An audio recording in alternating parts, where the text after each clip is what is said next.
Good morning, brother. Good morning.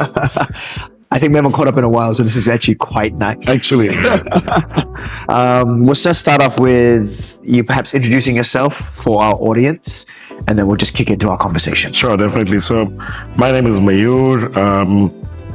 I'll not start with the work, I'll start with the personal part because that should be the idea here.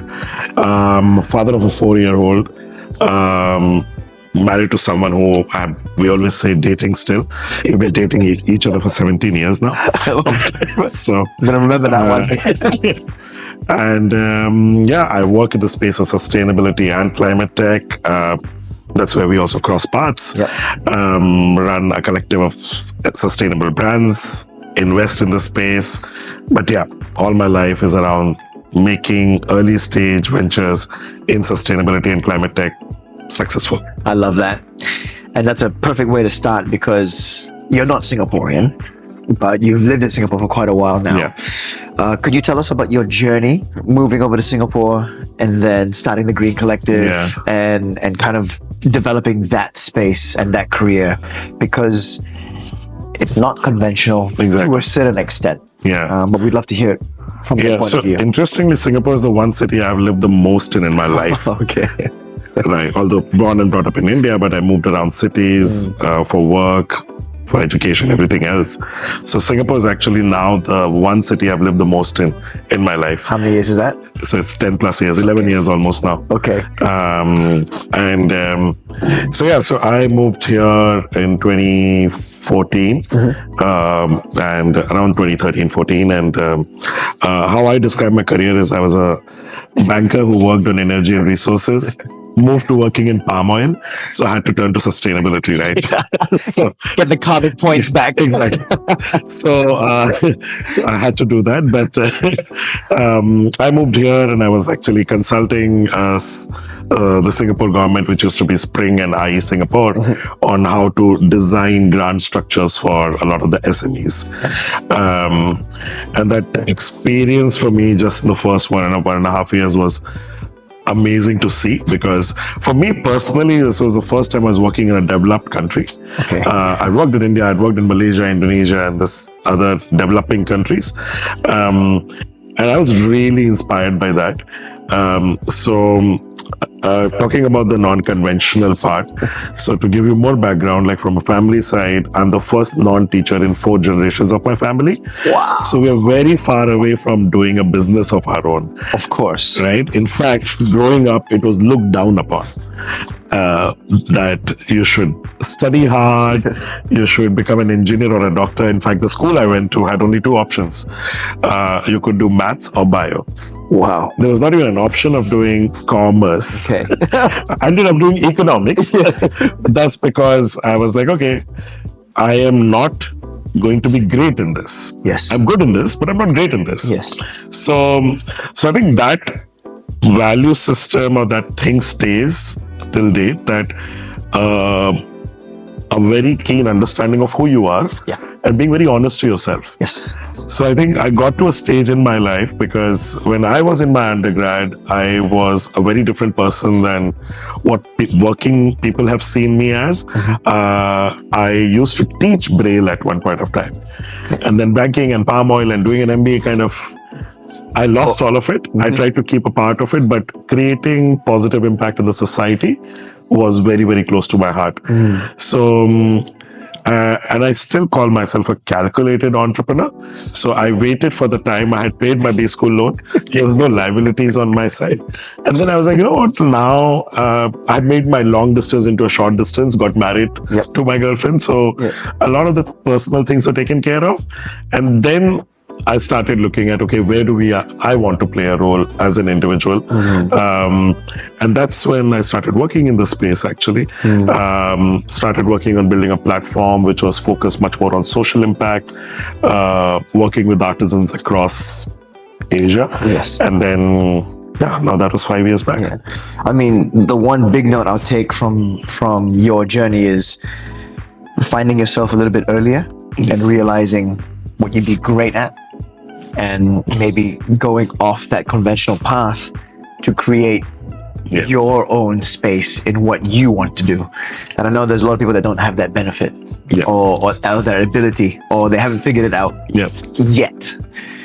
I love how you just shared that your family, for 4 generations, all teachers. Was there any pushback?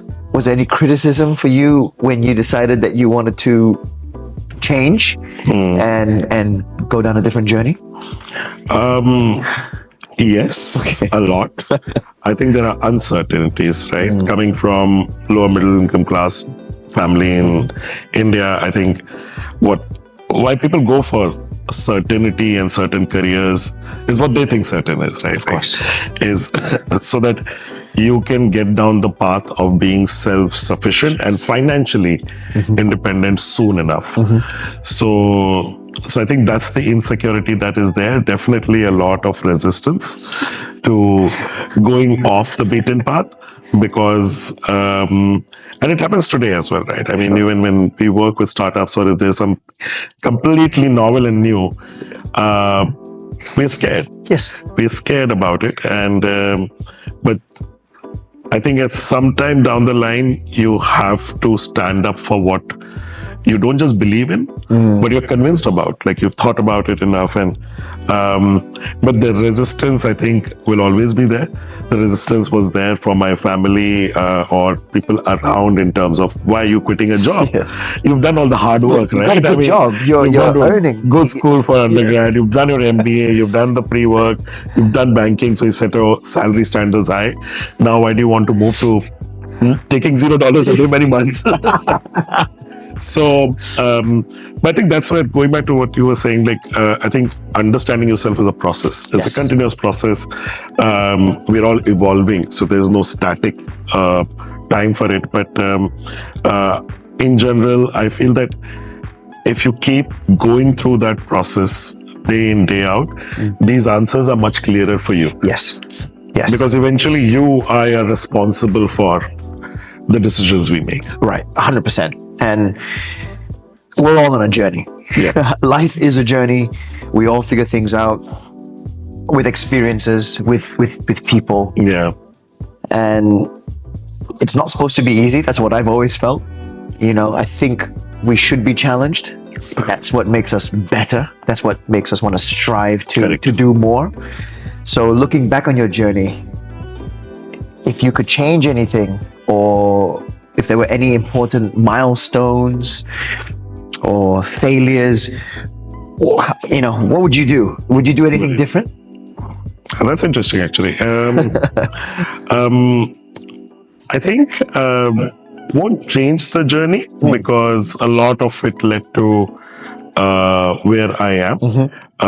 Would I change many of the decisions? Definitely. Yes. Definitely. I think you get wiser, especially while doing the startups. The first one that I did was focused on social impact. And my biggest learning, and I would say the failure, or which was witnessed there, led to the learning that emotions and business have to be kept aside. Good one. It's two things that we very often tend to confuse with each other. Yeah. And that's why I always say that you can be passionate about your venture, but build the rationality and consider it a responsibility rather than passion. I love that. Because passion actually is an emotional term. Yes. Whereas when you're responsible for something, from an impact perspective as well as a business growth perspective, then your attitude towards it is very different, because we're responsible towards our kids, our partners, our loved ones. But we're not passionate about them. Well, in a few cases. But so yeah, I think those are some of the key learnings along the way, that when you are running a business, and yes, you are running a business with a purpose, but it's business with a purpose. Yes. Right? So you need to be very mindful about that. Keep emotions aside.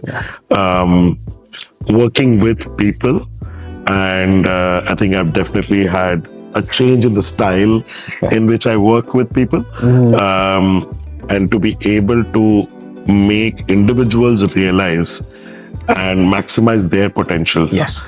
I think that's personally, I think when I'm working today as a founder, that's a very important thing for me. So I think these have been mistakes made along the way, which have led to a lot of learnings. Absolutely.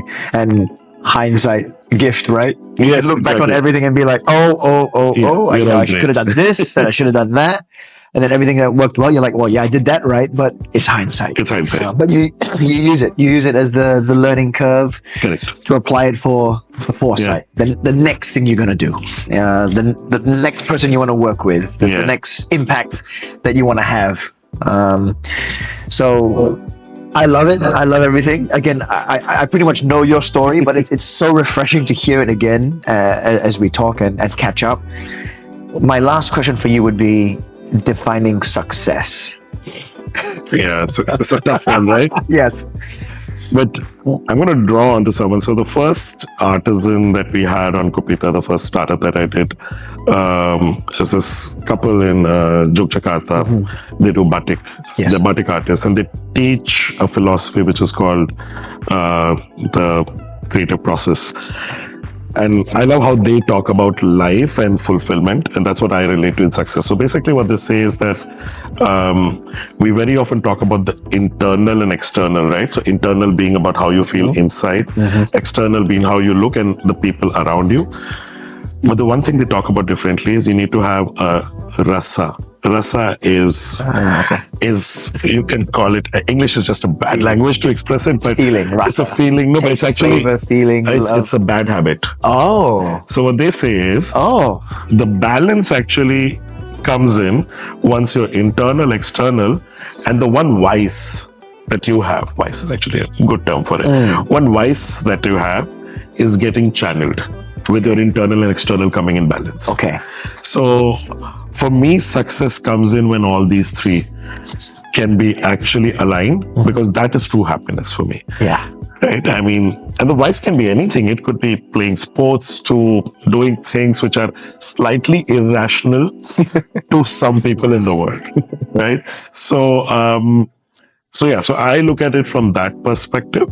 And like personally for me, the vice is that yes, I'll create businesses, but in the climate space. Yes. So that's the challenge, right?